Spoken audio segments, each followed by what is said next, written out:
And the Emmy goes to The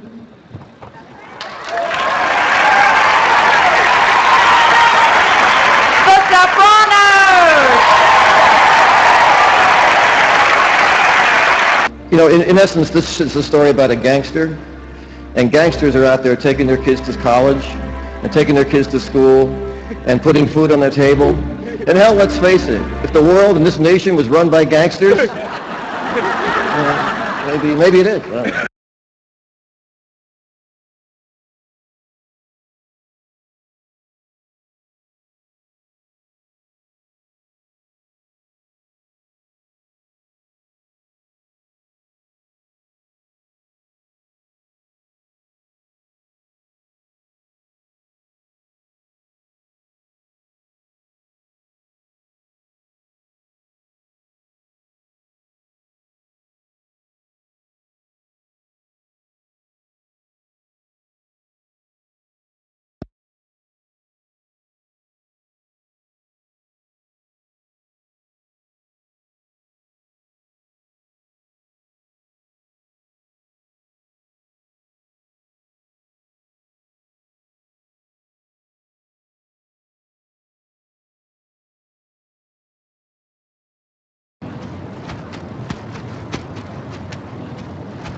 They called it Operation Northwoods.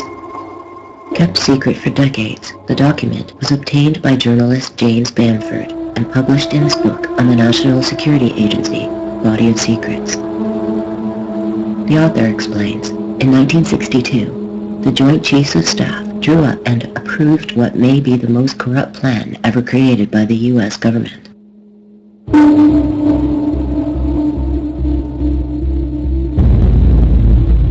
In the name of anti-communism, they proposed launching a secret and bloody war of terrorism against their own country in order to trick the American public into supporting an ill-conceived war they intended to launch against Cuba.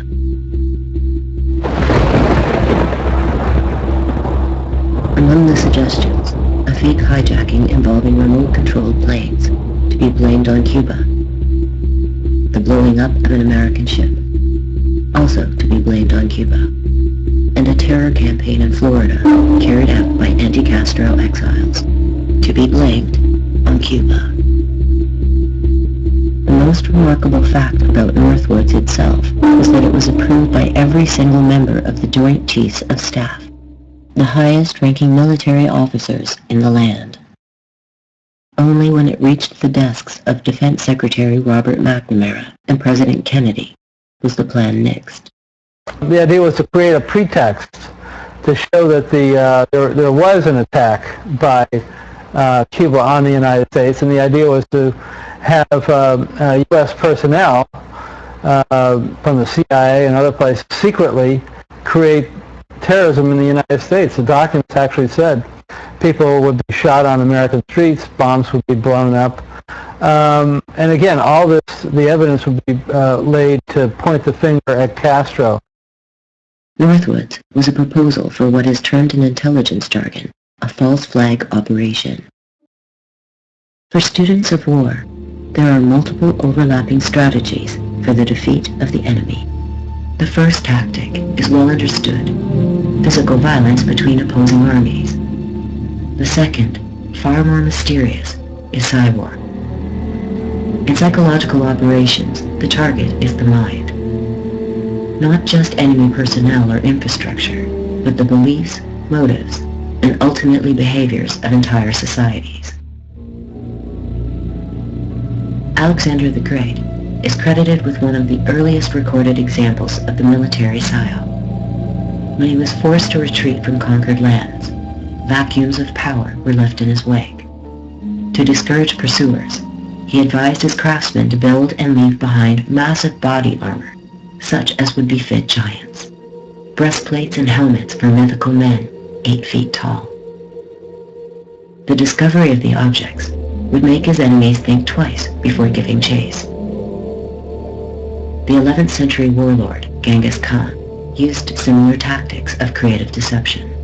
Prior to military campaigns, agents of influence disguised as villagers from an already conquered region would be dispatched into enemy territory to warn the people of the horrors awaiting them. To further intimidate opponents, Khan devised a trick of light. As darkness fell over his encampments, he ordered his men to light 5 campfires, where only one was necessary. Observing the spectacle, one scout reported back that Khan's army had more fires than there are stars in the sky.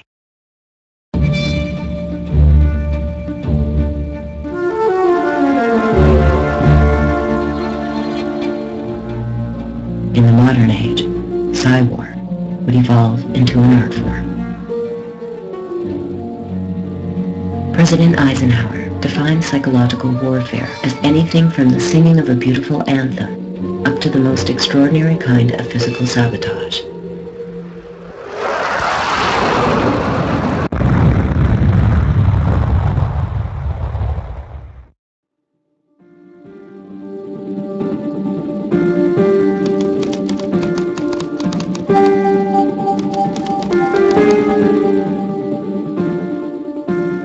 Black propaganda, well, let's start with the white propaganda. White propaganda is propaganda, persuasion, news, media operations of one sort or another that are openly acknowledged by their sponsor, which in this particular case is the U.S. government. So the Voice of America, for example, is white propaganda.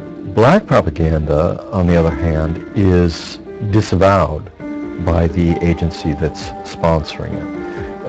It operates on the basis of plausible deniability, so that if something goes sour or the true goals, the true nature of the propaganda is revealed, then the actual sponsor can say, no, we didn't do that. We didn't have anything to do with that.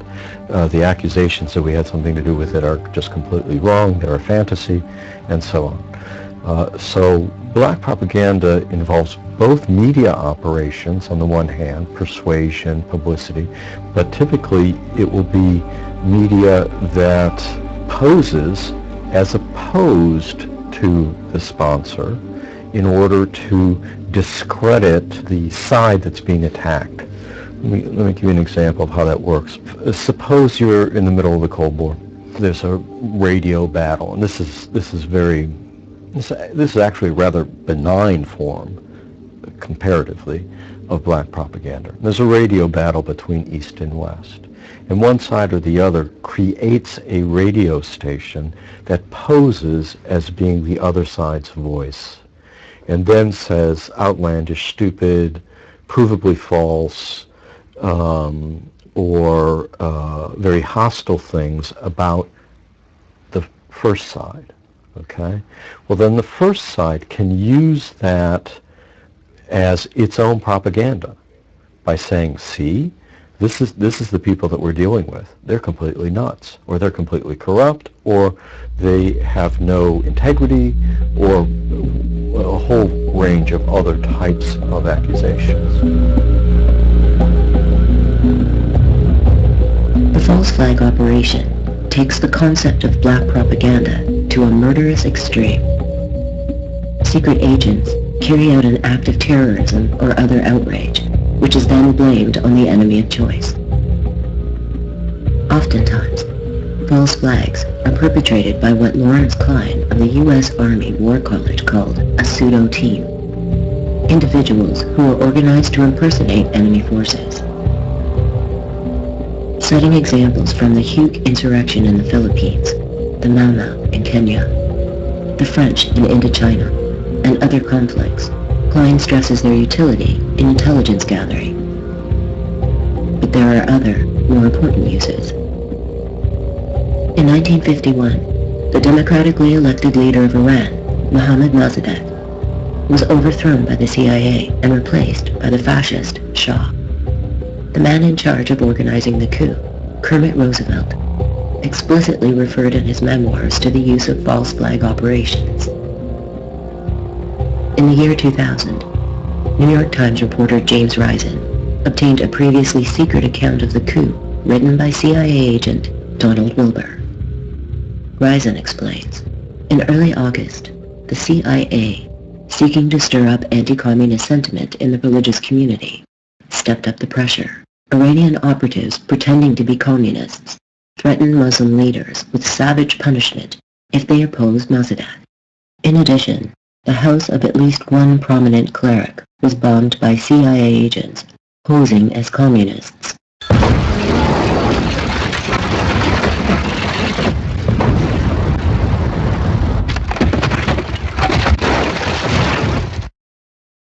The fact that Mossadegh was not a communist to begin with was of little concern to the plotters. The real threat was an independent Iran in control of its own oil reserves.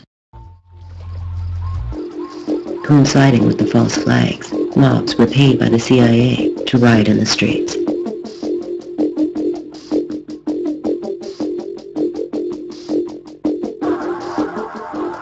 In his book, CIA Diary, CIA whistleblower Philip Agee indicates that the tactics used during the coup in Iran became a matter of routine.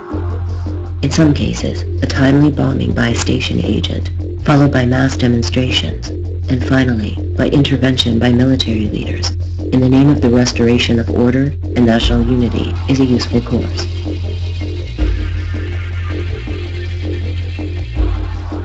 During the brutal occupation of Algeria by France, an even more elaborate pseudo-team was created. In the mid-1950s, the Direction de la Surveillance du Territoire formed a group known as the Organization of the French Algerian Resistance, or ORAF. Posing as members of the anti-colonial resistance, ORAF committed false flag bombings, targeting civilians with the aim of quashing any hopes of political compromise.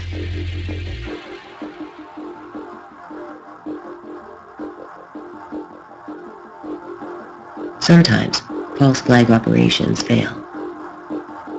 Under Operation Susanna in 1954, Israeli military intelligence attempted to carry out a series of false flag bombings in Egypt.